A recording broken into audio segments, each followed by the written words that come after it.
All right, folks, mouthpiece is in. Cup check time. Hard knocks, cheap shots. Let's start with Gennady Golovkin, Triple G. Looks like he really issued a challenge to Miguel Cotto, huh? I think it's the right challenge. I think that everyone's ducking him for a reason. He's got one of the most vicious rights he has a bazooka, as one of my friends said, in his right hand. There's a reason everyone's avoiding him and calling out Cotto while he may not be ready for that fight.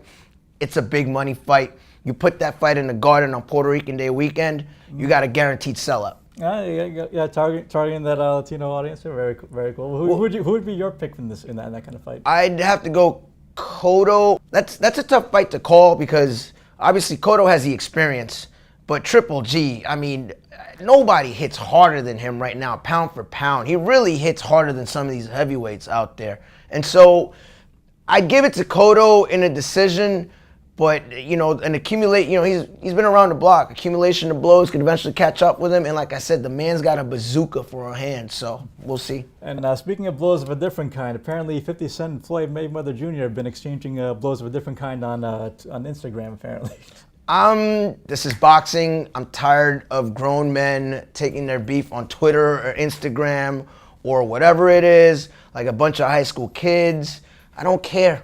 I honestly don't. You know, this is more about selling the image of Mayweather, that he's beefing with this star and he's got, you know, Justin Bieber on the entourage, and it's all the extra stuff that makes money a lot of money.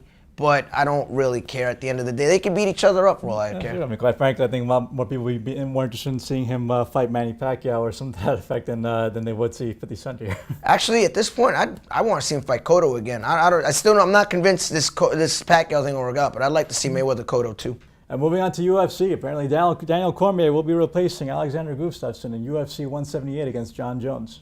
What do you think? I'm excited about this light heavyweight bout. I was really looking forward to Gustafsson, John Jones too.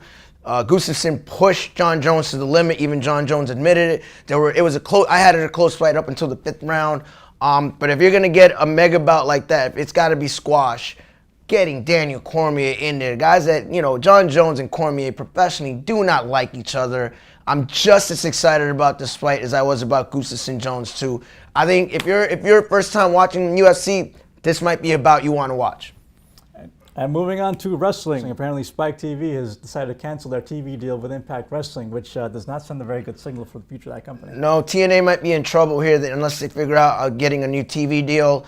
I'm of the frame of mind that more companies are better. I understand WWE is a big dog in the house, but, you know, more talent out there, the better. Ring of Honor, Jeff Jarrett's got a new project out there. I'd like to see TNA stay afloat in some capacity because competition breeds better quality wrestling. If you let it be all WWE, I mean, it's just, you know. Yeah, I agree. I think that the industry really took a downturn after WCW went under a couple of years ago. And, you know, speaking of downturns, I mean, between the Spike TV deal falling through and WWE recently losing $300 million or something to that effect in the last couple of months because of this network thing not working out well, I think it's safe to say that right now the industry seems like it's in a downturn. It seems like there's a downturn in the business of wrestling right now.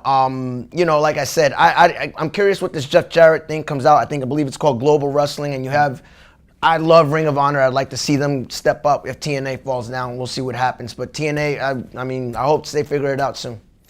And that wraps up this edition of Hard Knocks Cheap Shots. Remember to tune in next week for more. And to continue the conversation, remember to log on to LatinPost.com and check us out on Twitter at LatinPostSports.